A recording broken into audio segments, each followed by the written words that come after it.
Welcome everyone. Thanks for being here today. I'm Geoff Davis, Key Account Specialist at Cloud Essentials. I'm going to be introducing today's webinar, so top and tailing as we like to call it, which is the easy part of introducing what's coming and then the wrapping up with some key takeaways in the end as well. Star team to help and sort of guide us through this session to make sure it's insightful. We've got the brilliant Johan van Schalkwijk, our Managing Director and Head of Solutions. And we've got our fantastic compliance lead, Nivasha Sanalal. So she'll talk you through all things legal, risk, compliant, and how that ties into the technology today. So you've probably got an idea of what today's about from reading the intro and when signing up. But let's be honest, not a day goes by in the tech world these days, or just life in general, I suppose, at the moment, without talking about AI, Gen AI, co-pilots, agents, ChatGPT, or the latest overnight sort of hot topic, which is DeepSeek. AI is everywhere. So you'd be glad to know that's the overriding topic today, but with more of a sort of a data governance and content twist to it. So, which is where our expertise lies.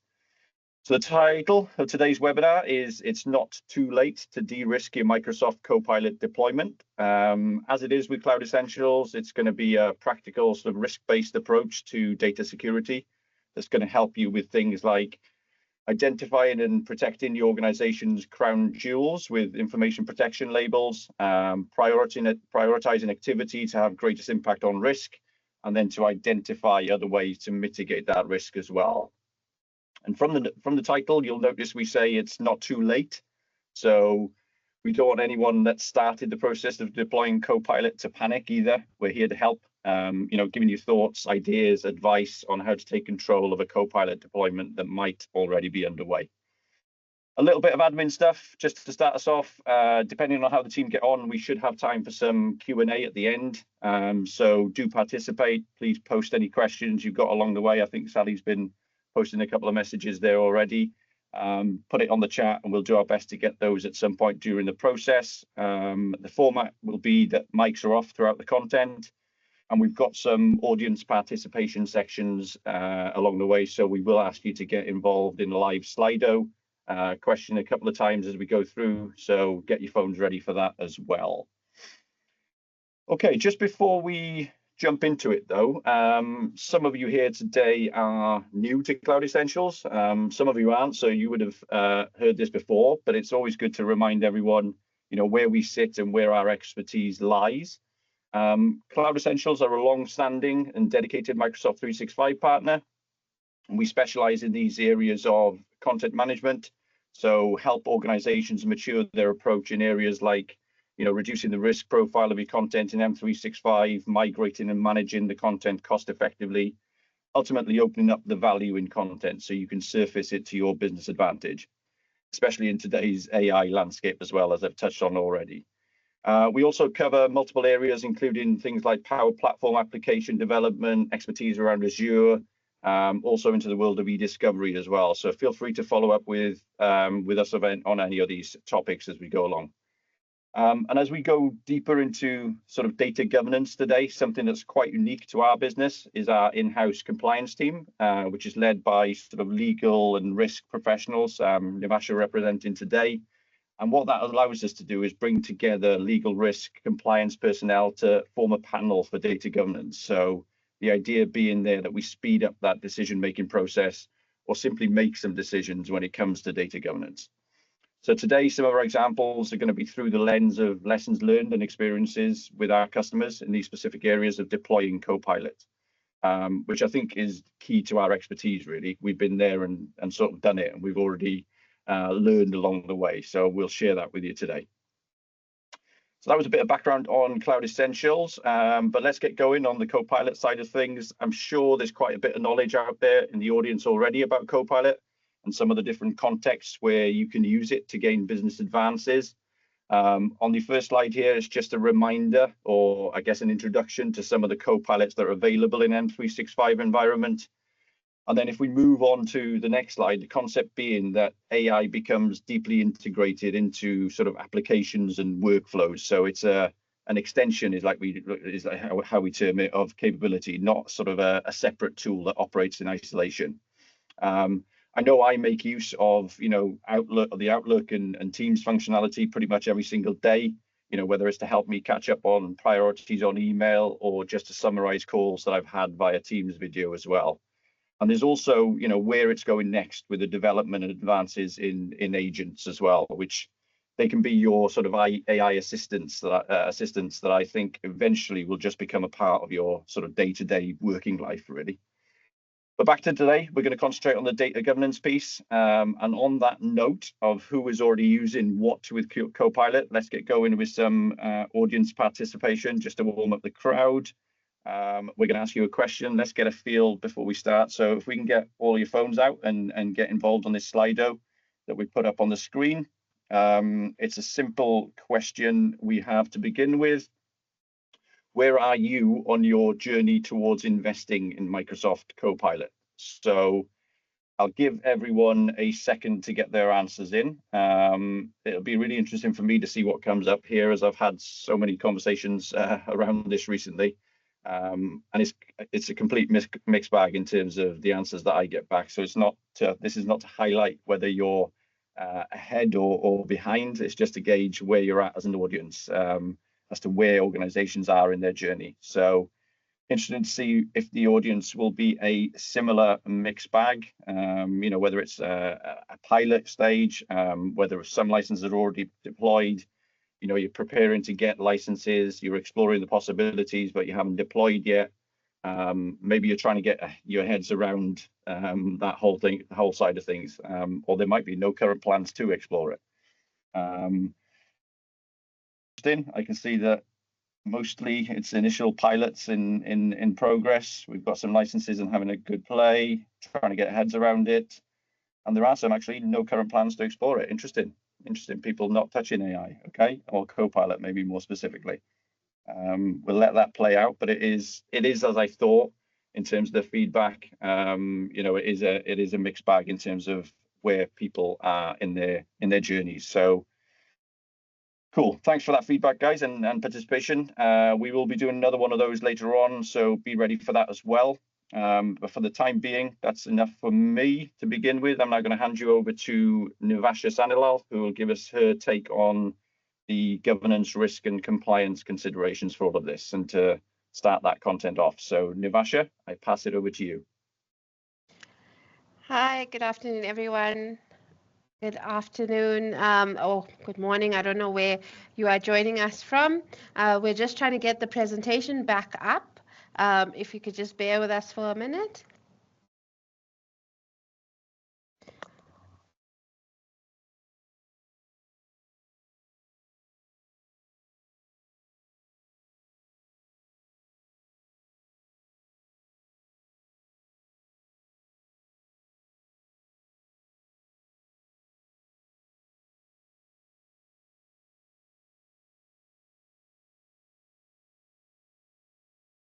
Just catching up with the chat on my side. I'm realizing that maybe the slide deck wasn't up as I was talking.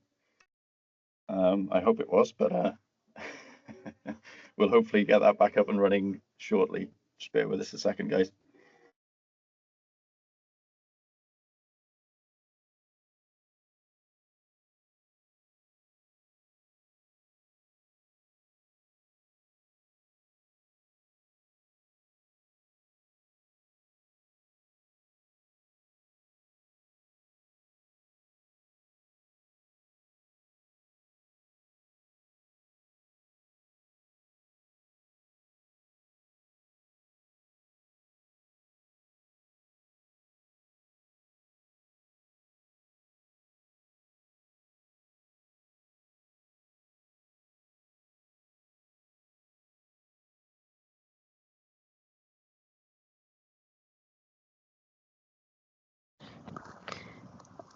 Hi, everyone. Sorry, slight technical difficulty. It should be coming up shortly.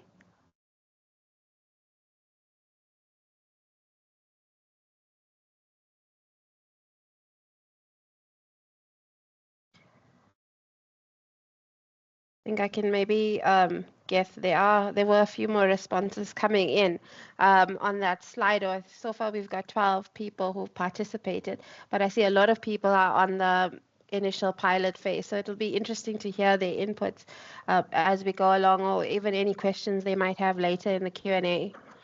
So here we go. My favorite topic, not just because I'm the compliance lead, but just because I feel like it is that important. I just want to add some context around Microsoft technology, and just also share the practical compliance, governance, and security considerations. And as some of you are already on the call, I'm sure you've considered some of this, or maybe, hopefully, I'll be able to, shed some light, or maybe add something to your journey as we go along. So I wanted to start with what Microsoft manages for you, and discuss their shared responsibility model. So while Microsoft 365 manages your data in terms of the law of the land, your region, and within your region, as well as their various data centers, it's important to note that they do also have a very comprehensive set, rather, of compliance offerings, such as those in their compliance center. And so far, that's, I think, more than many other providers in market, and often market leading. And as much as they do take on some of the responsibilities, as you can see in this model, you still need to make sure that you're aware of your governance risk, compliance, and security requirements. And I'm sure some of you are rolling your eyes and saying, yes, of course we are aware of them. But it's very important, because often we see a lot of policies in place, but just technology and process to support that is often lacking. So Microsoft's done their part, as you can see. So at an organizational level, when you signed up to Microsoft, you signed up to the shared responsibility model, which means that you're responsible for your data, and therefore the risk that, or any risk that might present to your data, and might present to your business. As we've seen many organizations, impacted reputationally.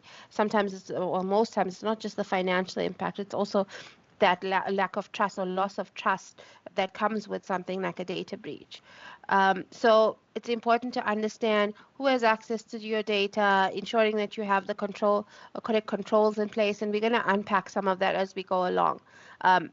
Making sure your endpoint is secure. So while Microsoft gives you powerful, and as I said, often market-leading protection, it's important for you to understand and be able to manage your risks. So as I said, we are going to be unpacking some of the technology controls, but for now, I'm going to talk to the governance controls. So as I've already said earlier, Microsoft doesn't manage your data for you. Your data remains your data. So it's not subject to any, so Microsoft is not using it to train any of their foundational AI models. And it is protected by the most comprehensive enterprise security and compliance controls. But it's also for you to understand that as much as there is the security at an enterprise level, what controls have you put into place as an organization, from a security and a governance and compliance perspective? What we've seen based on our interactions with various clients is they're quite motivated by, or employees rather, are quite motivated by the implementation of Copilot. To get their security and compliance houses in order. So that is quite a good driver if you're battling to get, buy-in from business and from stakeholders. The implementation of Copilot is often, well, we're seeing quite often, is a good motivating factor. We also see it's a huge stop point for a lot of organizations. So they might deploy a Copilot or any rather or another generative AI, but then quickly realize that they don't have the relevant security and compliance controls in place, and have to either halt deployment or just move into a pilot stage and start learning from that before they continue with their progress. So what I also wanted to share is just a little bit more on Microsoft's commitments to AI. So they've developed a responsible AI standard, and this really goes towards the development of their AI. And the standard is quite comprehensive. I'm not sure if you've had a look at it. It outlines 6 principles, which I've included here on these slides, but also 17 goals. So it covers areas such as fairness, reliability, safety, privacy, security, inclusiveness, transparency, and accountability. So it is quite a comprehensive document outlining Microsoft's commitment towards responsible AI. And they've also released another commitment, and I know there's quite a bit of buzz in the industry around this, is their Copilot copyright commitment. And this seeks to protect, cover rather users of the Copilot of the paid of the paid version of Copilot against certain criteria. However, as with everything, T's and C's do apply. So the Microsoft Copilot copyright commitment, it's a new benefit, and it extends to intellectual property indemnity support to certain commercial paid Copilot services. So while it came into effect on 1 October 2023, there's still, and we thought it pertinent to just share some of the responsibilities or how it might work. So as much as the commitment covers copyright, patent, trademark, and trade secrets, it's very important that certain conditions exist within the customer or within the customer's tenant. And that is, they need to ensure that they use the built-in guardrails and content filters and avoid purposefully generating infringing materials. So this means there has to be some sort of contextual awareness. So Copilot is designed to understand context and generate relevant content. So it avoids producing verbatim copyrighted material. Avoiding plagiarism, so Copilot does not intentionally replicate existing copyrighted works, ensuring originality. So there are a few other guardrails and guidance that Microsoft has released under this copyright commitment standard that are worth looking at, and these are just Microsoft's commitments to you as a customer to help you build customer confidence and leverage the power of AI technology. However, other than the technology, it's also important to understand and unpack your legal and regulatory landscape. So much like with the introduction of privacy regulations, the AI governance and regulatory landscape is ever evolving. And I'm not attempting here today to summarize the countless pieces of draft legislation, strategic plans, or the comprehensive EU AI Act. However, we also saw, in addition to legislation, we also saw the International Organization for Standardization, or ISO, introduce the ISO 42001, which is an artificial intelligence management standard. We also saw NIST release a similar standard. And however, the key themes coming across from all these pieces or all these governance documents is really transparency, governance, data privacy and security, as well as this concept of promotion of fairness, or rather elimination of bias. And then lastly, we saw this concept of adopting a risk-based approach.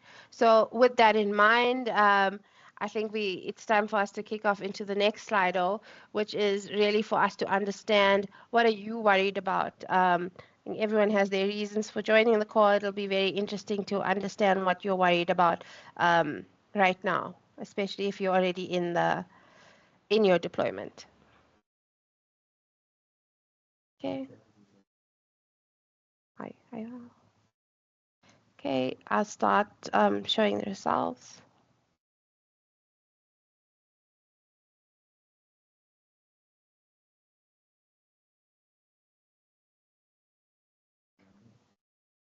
Okay, I see people are typing. Don't worry, all the responses are fairly anonymous. You don't need to enter any information that you, okay. Third parties.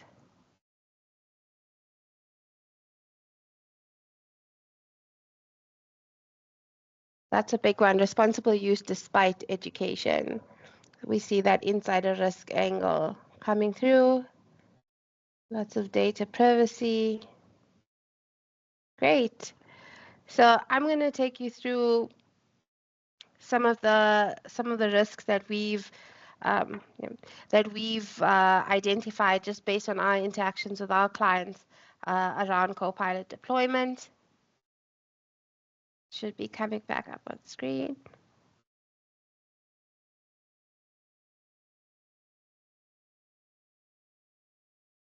Because we've seen, and I think we all know that there's lots of benefits towards using generative AI. But as much as there's benefits, there's a lot of concerns, and I think most of you have raised a lot of the concerns that are on.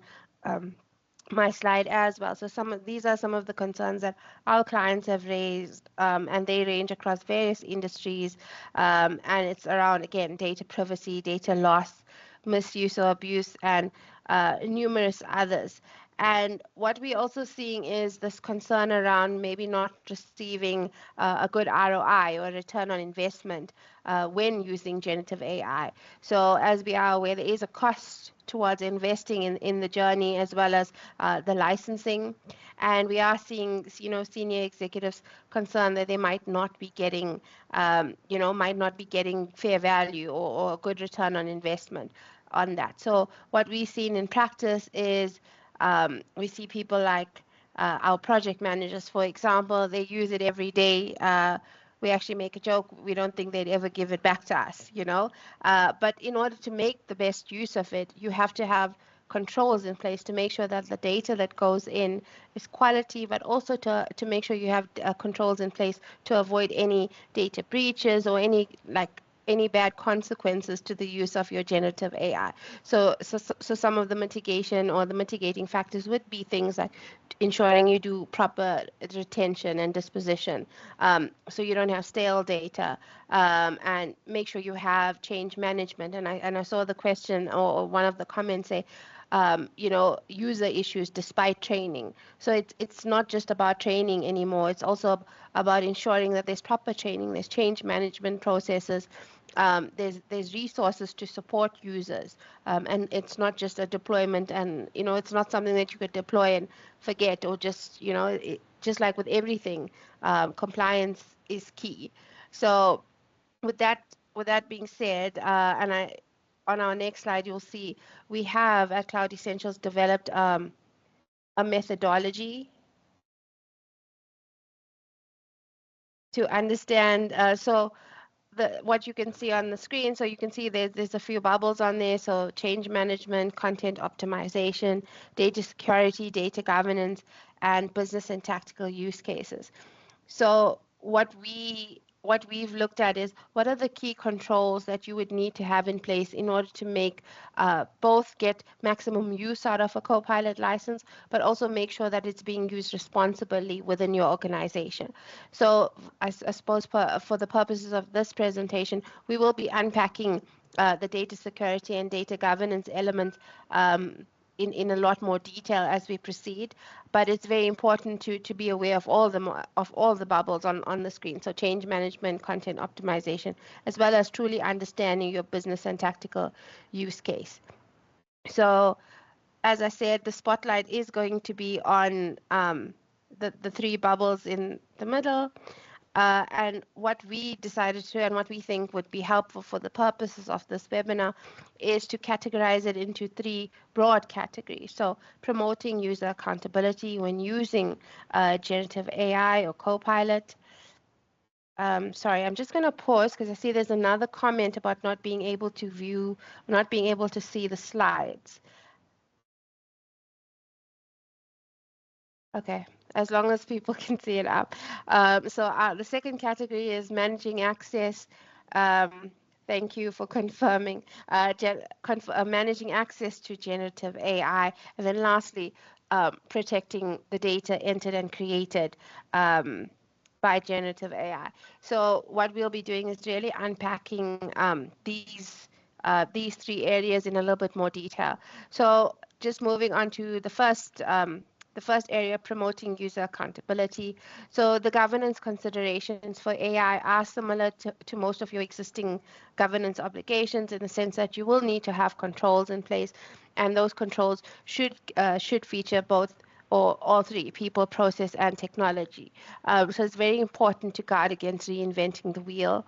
And as much as the technology might be the expensive part in the sense of getting licensing, it's not often the most difficult part. I think ensuring you have the correct people and process to support your successful implementation is key as well. So it's crucial for organizations to ensure that their processes, people, and technology controls effectively address the associated risks posed by AI in order to instill confidence amongst both users and other stakeholders, but also safeguarding the organization's future success. So before implementing AI, organizations should consider their decision making around governance, their data security controls, and cultural values to account for potential impacts of using generative AI. So although the governance journey can seem like quite a mountain, your organization could start by identifying your regulatory obligations. So this might already exist in the form of a regulatory universe, updating that regulatory universe, but also there are existing legislations that might overlap with your use of generative AI, such as privacy legislation. So making sure you're able to comply with existing legislation will really set the tone for how you comply with future AI legislation as well. It's also important to increase compliance oversight. So this means not only establishing robust policies, but also ensuring that any AI is utilized by having the relevant system controls, ensuring you're able to ensure AI is utilized in a responsible and ethical manner. So this could either be done by existing policy, so if you already have an acceptable usage policy, or the creation of a new AI policy. So it's crucial to address the scope of AI and put measures in place to ensure that there is this responsible and ethical use. And I highlight some of the key foundational practices and considerations in the creation of a policy now in the next slide. So it is my favorite topic, like just ensuring that your policies, as much as it's important to have them written down, you must be able to give life to them. There must be adequate technology controls to support it.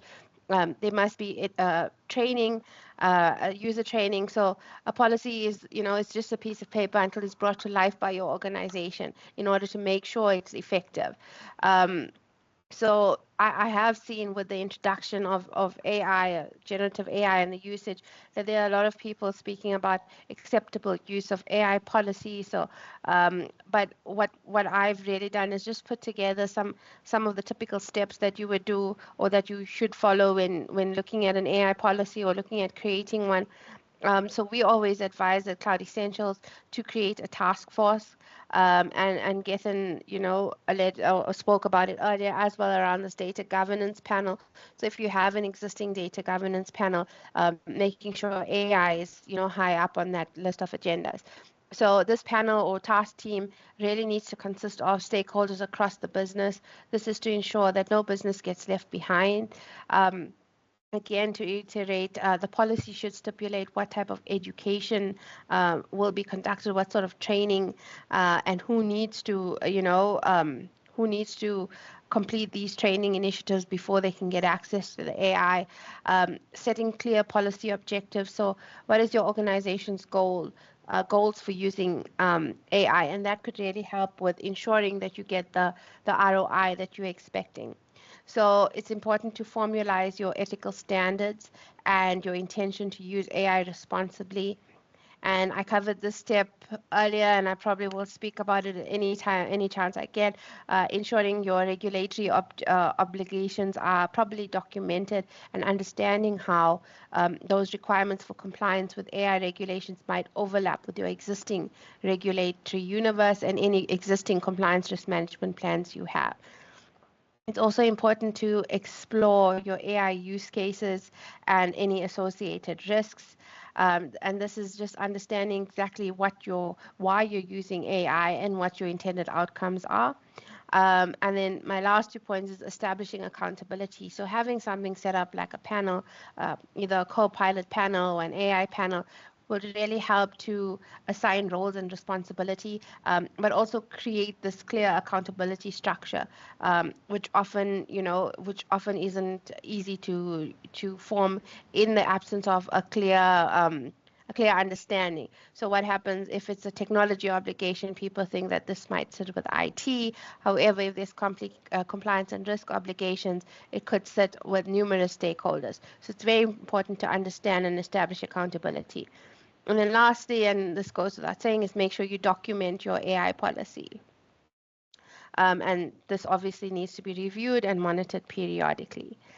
And then if we just move on to the next slide, just managing your access to Copilot. So there's various applications or tool sets in the market right now.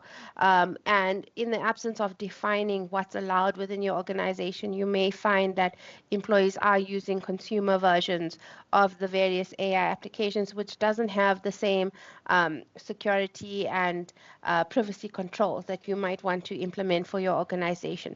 So even if you, in the absence of deciding on it as an organization, you need to be aware that often employees might already be using it and be able to factor that into your considerations when deploying AI. So measures should be put into place to ensure that only those employees who have the necessary awareness and training can access the relevant apps. And this is especially relevant where an organization is embarking on a staggered risk-based deployment, as we've seen. So when establishing the timeline for who should be given access to Copilot and the level of training required, you should always consider the user themselves.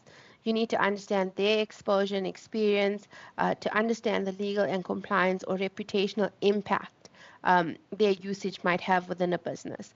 So it's really important to understand that as much as you can have people and process in place, but you also need to have the relevant technology in place. And with that, I'm going to hand you over to Johan to discuss some of the technology and security controls around a successful implementation. Thank you, Nivasha. Like most technologies, de-risking your deployment and use of Microsoft Copilot starts with a sound base of identity management and security. Because Microsoft Copilot honors the boundaries that you've set up within your environment across SharePoint and Teams, ensuring you've got the right access control and permission model defined. Ensure when Copilot is deployed, it honors those permission structures and doesn't accidentally exploit sensitive content to the wrong people within your organization. So for example, if you have adopted a sound role-based access control model and you have created a finance team site within SharePoint and only granted finance team members access to that team site, no other members outside of that group or defined users will be able to access that SharePoint site natively, and that permission structure will be inherited by Microsoft 365 Copilot. So if anybody outside of the finance team prompts for information that's hosted in that SharePoint repository where only the finance team have got access, it will not return results because it honors that permission structure.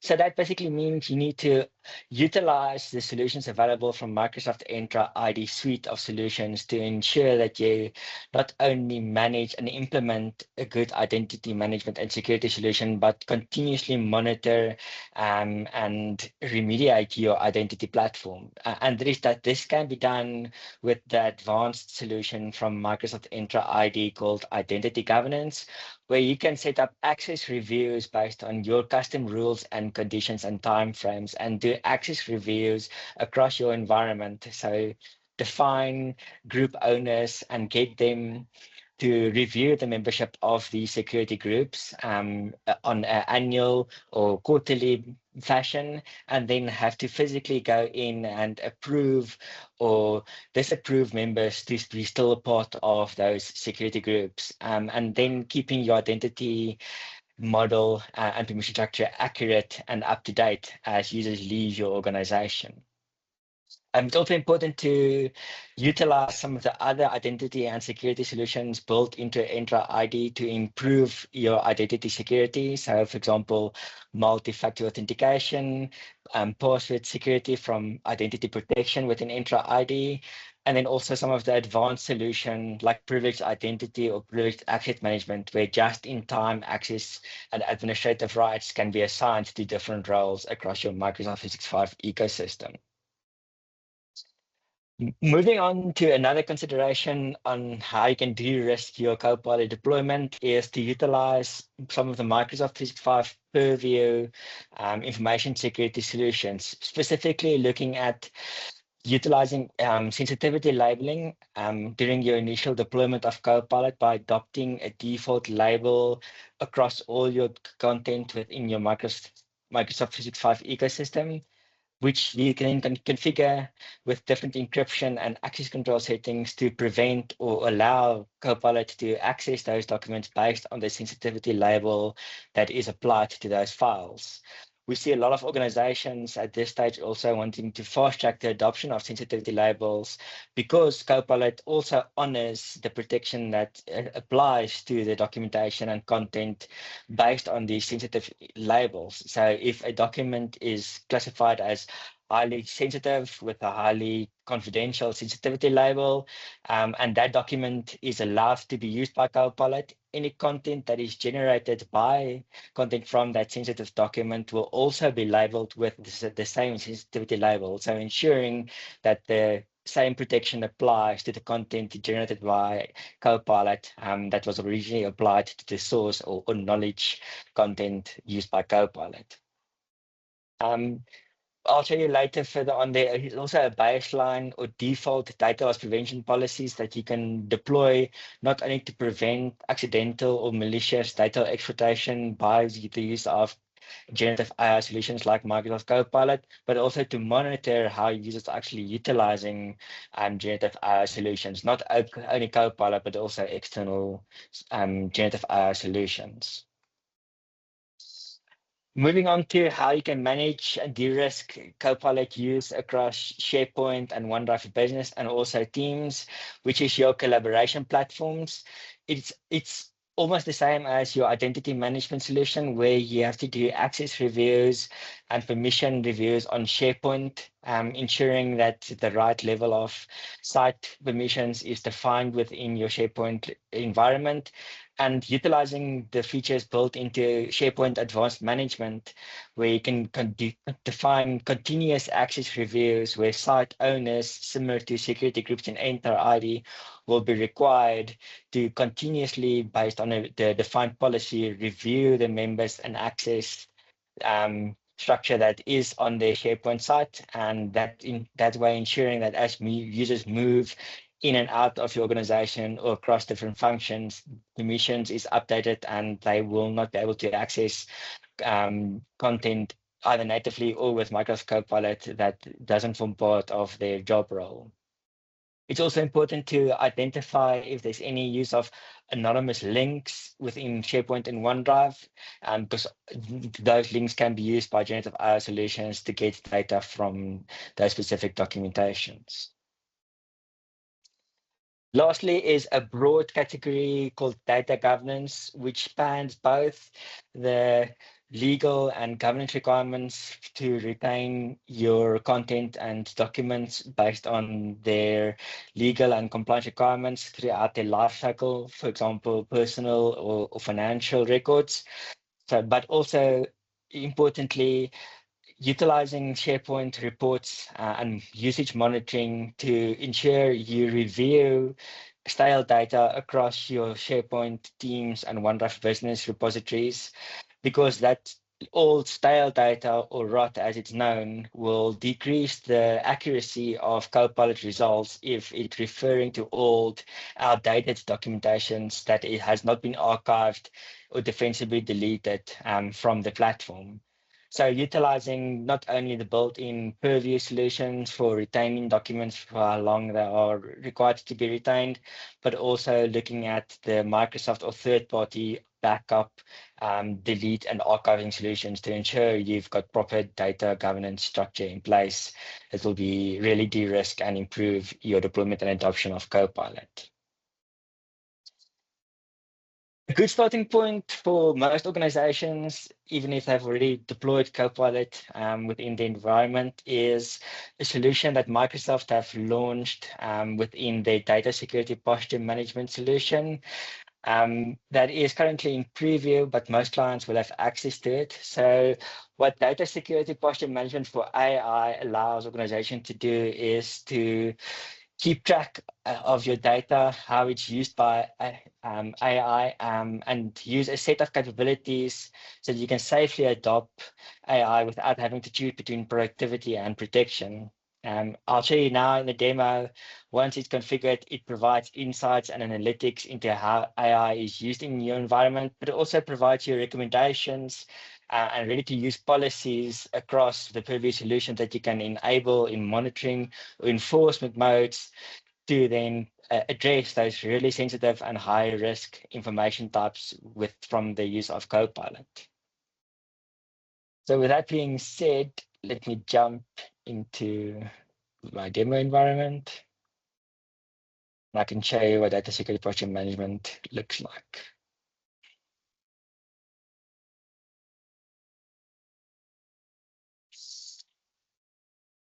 So I've logged into the Microsoft Purview, the previous compliance portal, which is now moved to the Microsoft Unified Purview Administrative Center.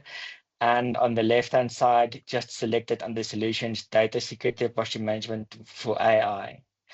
You'll see on screen, it would require most organizations to complete 4 steps to get started with this solution. But most enterprise clients will already have deployed the middle 2 through the use of Intune if they are managing the devices with Intune from Microsoft, or if they're using Defender for endpoint from a security perspective. So it just means you will need to deploy the Purview browser extension. That is a recommended requirement so that you can monitor the use of other public generative AI solutions from your corporate devices. And that's why it's a requirement, but you can also opt not to deploy that. And then lastly, just extend the discovery by setting up a discovery through a wizard. And you can see it doesn't take a lot of time to actually get the data security posture management for AI working. Once it's enabled and the prerequisites is completed, it will take about 48 hours before the dashboard that you can see on screen is populated. But out of the box, based on the usage on this tenant, it identifies in the last 30 days, almost 1,000 interactions with Microsoft 365 Copilot that contains sensitive data. And that is based on regulations such as the ISO 42001 or the NIST AI Recommended Management Framework, which Nevasha mentioned earlier. So these recommendations are based on sound regulations and standards. If you click on some of these recommendations, your administrators of your tenant will get a step-by-step prompt of what they can configure within their environment based on the recommendations and the gaps identified to close some of the riskier activity that it identified with the use of Microsoft 365 Copilot. It also provides you a breakdown of prompts when users are getting results from unlabeled or unsecured files where the use of sensitive labels is not enforced yet. Additionally to just a recommendation, you also get a lot of usage and adoption reports built into the solution that you can actually use to improve your use of Copilot and address further risks within your data security. So for example, you can see a graph of interactions on Copilot. And not only Copilot, you can also see, as I mentioned, with the use of the plugin in the browser, you get information on the use of public accessible AI tools. So you can use this information and formulate other controls and security solutions within Microsoft 365, like Defender for cloud applications, to prevent users from accessing these third-party external generative AI solutions if that is not in line with your AI usage policies. It also provides you a breakdown of the sensitive information types, as I mentioned, that it found with being prompted within the use of AI apps on Microsoft 365 Copilot, but also with the use of insider risk management and communication compliance, identified unsafe and appropriate interactions with Microsoft 365 Copilot. So for example, you can see there was 3 unauthorized disclosures, 3 regulatory collusions, and 3 money laundering interactions identified within the last 30 days. So generative AI can be really monitored and governed with the use of this data security project management for AI. Well, I just jump back to the presentation.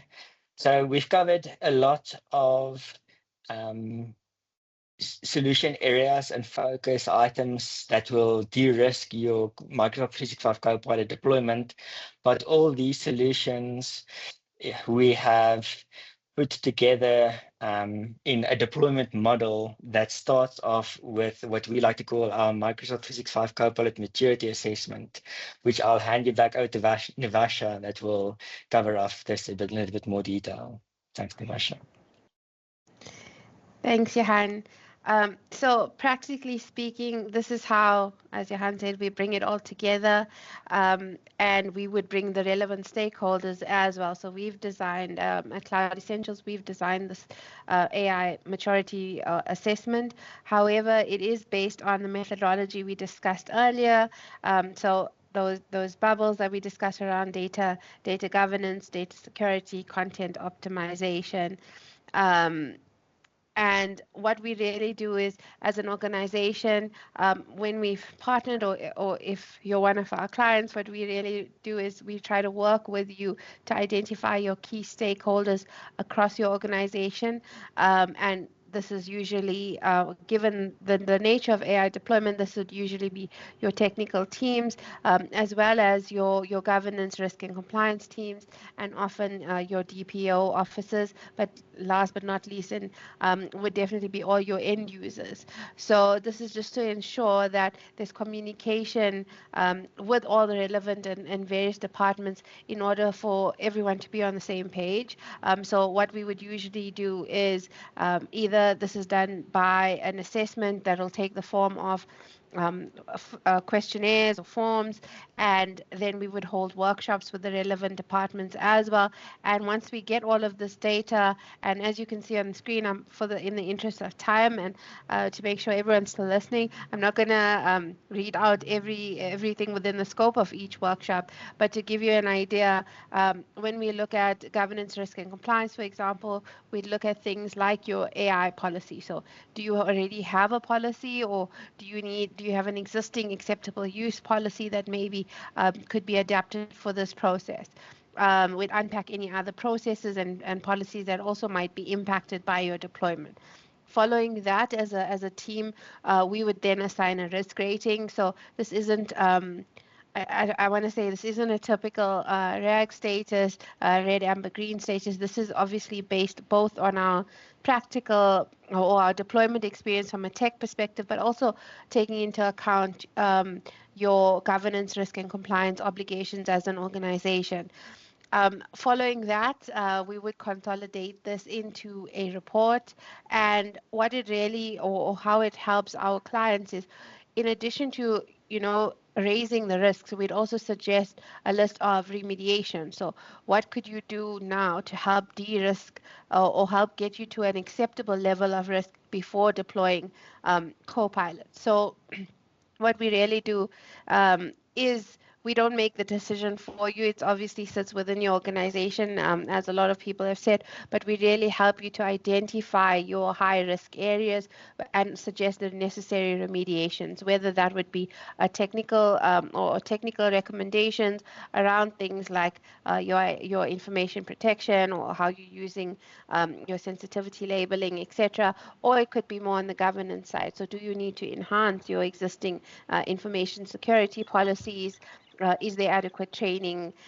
So again, what we're not seeking to make the decision for you. We are seeking to provide you with a list of or making you aware of your risks, but also the remediations, because we are aware that a lot of organizations go ahead with their deployment and then backfill very quickly or backtrack very quickly rather, because they've realized now that they haven't adequately assessed their risks and mitigated them. So this is just a high-level overview of our process, but and I know Gethin will say this later as well. Please feel free to reach out to us, and we'll take you through this in more detail. And yeah, back to you, Gethin. Thanks, Nimasha. Thanks both. Yeah, some really good insight there from a couple of different sides. So let's try and maybe put that into some form of quick wins for you as an audience. So we've kind of covered two sides today, which are on the deployment side from Johan. So some quick wins on that side, just to give you some context. So context-aware detection, which helps pinpoint potential threats more accurately. Dynamic controls ensures security measures are applied where they're most needed without disrupting overall workflow, which is important. You're looking at something like automated mitigation, so reduces the administrative overhead and speeds up the response times for threats. Integration with existing tools as well, so creates a comprehensive security framework that addresses both internal and external threats. And then it's the quick setup side of things, so you can quickly enhance your organization's security posture with Microsoft Adaptive Protection. And then more on the GRC side from Nimasha, we've got things like reviewing the governance documents. So what we're saying here is there's no need to reinvent the wheel. Look at existing governance documents that could be updated to include generative AI usage, ensuring that your implementation respects user privacy. So ensure your privacy controls are working optimally and enhance where necessary to account for the added risk that AI poses. Treat everything as a mini project, set up an AI executive committee to assist with decision making, and then coordinate the journey as well. So compliance is a journey and not a destination. So continually look for ways to improve existing data governance controls, which will also strengthen and support your AI deployment. And then finally, make and document all of your decisions as well, which is important. So that's some quick wins. Before a final piece of sort of takeaways from me before the end in terms of information, let's just do some Q&A. I think there are a few questions that have popped up along the way. So I might fire a couple of these at you guys and see who wants to take which one. So we've got one here. How does Copilot ensure third-party APIs do not introduce additional security risks? Johan, do you want to take that one?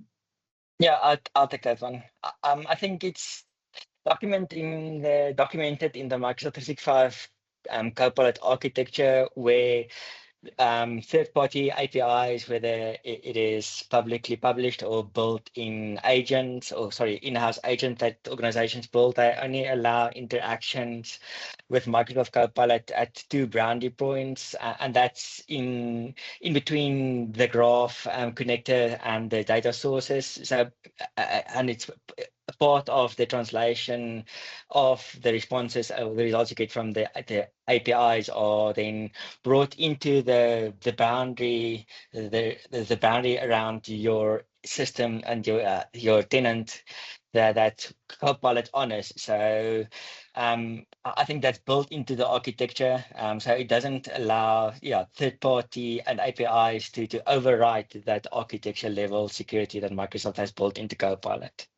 I can drop a link, and afterwards we're going to share some of the responses to these questions to an article that explains how the security for Copilot, how third-party APIs honors that security from Microsoft 365 Copilot. Thanks, Johan. We'll maybe do one more and then we will follow up on these guys. I know there's been quite a few questions in there, but we've probably got a couple of minutes to answer questions before I do some just to tie it all up at the end. So maybe I'll just throw another one at you, Johan. I think it'll come to you. How does AI-driven DSPM handle misclassified or hidden sensitive data during migration? And there is a follow-up to that, which is, can your DSPM provide explainable AI-driven security decisions for compliance audits, which might be more on Nimasha's side?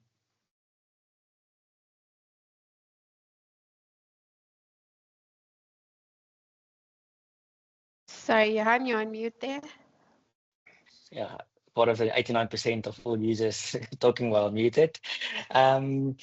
Yeah, so Microsoft Purview and DSPM utilizes the sensitive information types that you can utilize across the Microsoft Purview solution stack. So it's not only the static or legacy sensitive information types, but also your advanced classifiers that you can utilize, like trainable classifiers or or fingerprint document that sensitive information types, or even custom sensitive information types that you create by regular expression or word list or dictionary. So that is to hopefully identify those hidden or unique sensitive data that is within your organization. And then, like most sensitive information types, the misclassification, false positives across DLP or automation rules is just part of the keep on monitoring, reviewing the alerts, and have mitigation and review processes in place to, if a pattern for misclassification or false positive occurs, you've got a process to enhance or improve or customize the sensitive information type that the technology used to actually identify the data, not only during migration, but also just even within use of Copilot and Purview. Thanks, Keithan. Thank you, Johan. Like I said, there's a couple more on there. We've seen those, guys, so we'll try and address those back to those individuals as we go along as well. But just for the sake of timing, we'll go on to the final slide, which is just some takeaways from us. I want to say a quick thank you to Johan and Nivasha, as always. I think everyone would agree, some great insights from the team in terms of de-risking your deployment of Copilot. From my side, it's definitely a matter of, when, not if, when it comes to the deployment of Copilot or AI in general. So it's interesting to share our experience and thoughts on this. Just to summarize that with some key takeaways that I picked up as we went along, Microsoft 365 Copilot readiness is relative. It's not a one size fits all. And we can help at any stage of that deployment as well. And as we discussed earlier, mitigating risk is a people, process, and technology conversation. So areas where we at Cloud Essentials specialize.